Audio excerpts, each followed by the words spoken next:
When did you first discover that you wanted to start acting? I didn't really do much like youth theatre or anything like that. I got into acting through music. So I used to be a singer-songwriter and I used to perform in that way. At college, one of my tutors said, you should be an actor because when you sing and when you play, you're really kind of a bit of more of a storyteller than a singer.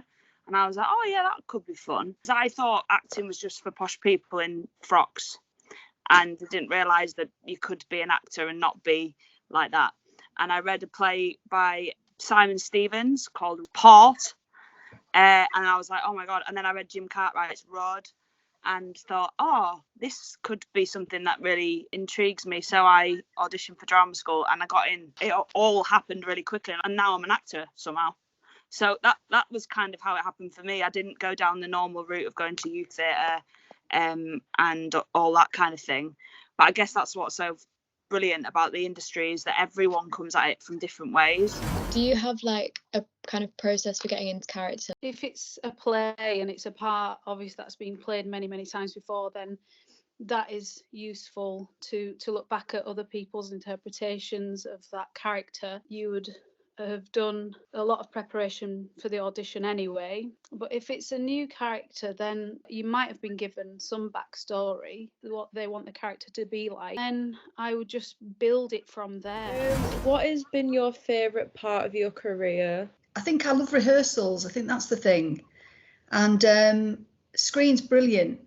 And if you're on a long run on screen, if you're a series or like these guys, you're in a soap, you do build some kind of community up. And I think part of the thing of acting is just being part of something and being with people and being able to be part of the team. You know, you work hard and then when you get that call and your agent says, you got the gig, and you're like, way! And then instantly there's a massive plummeting of your stomach because then you think you got to go and do it and learn the lines and meet the people. There's no feeling like it. And you do form real bonds and they're really special pockets in time, real special moments that you get. My career highlight for me would be Coronation Street, just because it's so iconic and it meant so much to me. And it was a personal goal. So if you think you belong somewhere, make sure you say it loud enough so the universe can hear you say that, so you will be where you think you're meant to be.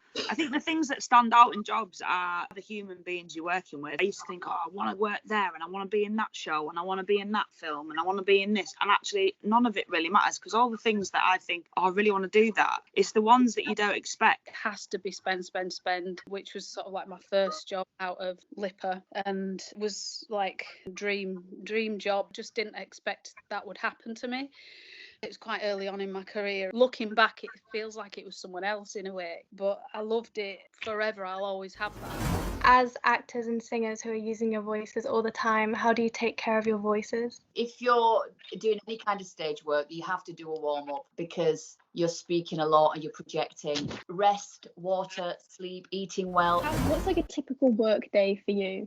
It really fluctuates. A lot of the time you aren't in work at all, but when you are in work, it tends to be quite full on, so it's all or nothing really. So at the minute we've got a 2-week break just because of COVID and they're doing some rewrites, but when I go back, because I'm in story, I'll be in every single day from about 7:30 to 6 o'clock, and that can be up to 10 scenes a day. You go in, you could do 4 scenes in the morning, 4 or 5 scenes in the afternoon, different sets, so you're changing costume in between then.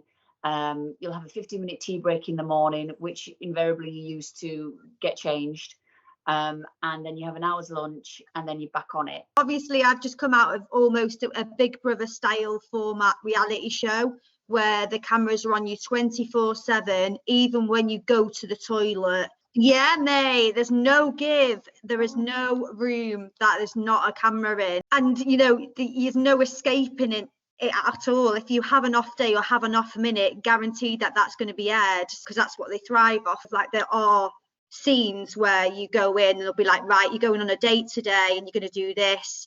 And you go off and you have that date and it's really awkward.